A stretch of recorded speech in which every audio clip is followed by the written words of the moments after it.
चुनाव आयोग ने राज्यसभा उपचुनाव के लिए नोटिफिकेशन जारी कर दिया है और 20 दिसंबर को राज्यसभा की खाली हुई 6 सीटों के लिए वोटिंग होगी।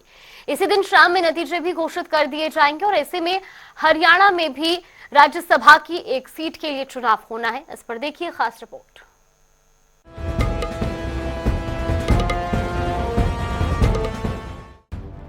पूर्व राज्यसभा सांसद और मौजूदा समय में कैबिनेट मंत्री कृष्णलाल पंवार ने विधानसभा चुनाव जीतने के बाद 14 अक्टूबर को राज्यसभा से इस्तीफा दे दिया था, जिसके बाद सीट को रिक्त घोषित कर दिया गया। ऐसे में 20 दिसंबर को हरियाणा में भी राज्यसभा उपचुनाव के लिए वोटिंग होनी है।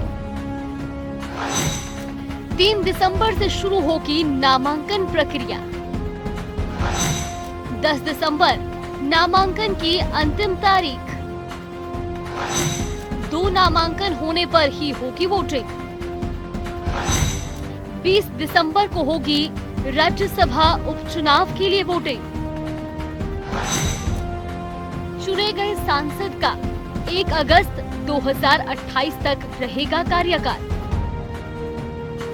हरियाणा विधानसभा चुनाव के बाद प्रदेश में बीजेपी के पास बहुमत होने के चलते पार्टी उम्मीदवार का राज्यसभा सांसद बनना तय है। मौजूदा समय में विधानसभा में विधायकों की स्थिति पर नजर डालें तो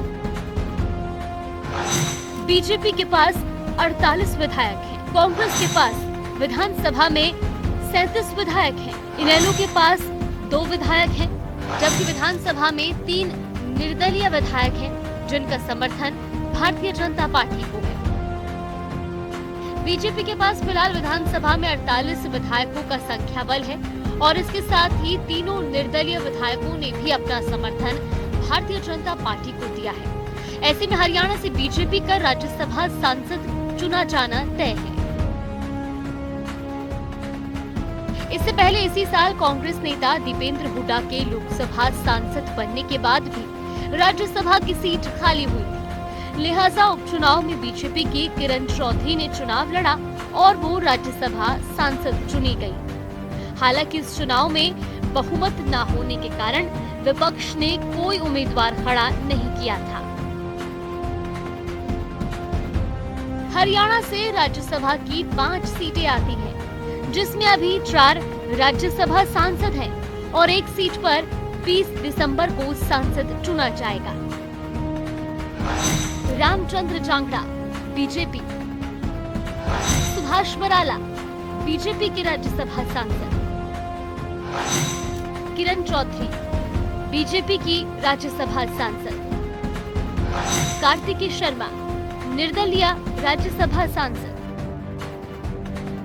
बहरहाल कृष्णलाल पंवार के इस्तीफे के बाद खाली हुई राज्यसभा की सीट पर बीजेपी के सांसद का चुना जाना तो तय है, लेकिन बीजेपी किसे राज्यसभा भेजेगी, फिलहाल इस पर सभी की नजरें टिकी हुई है।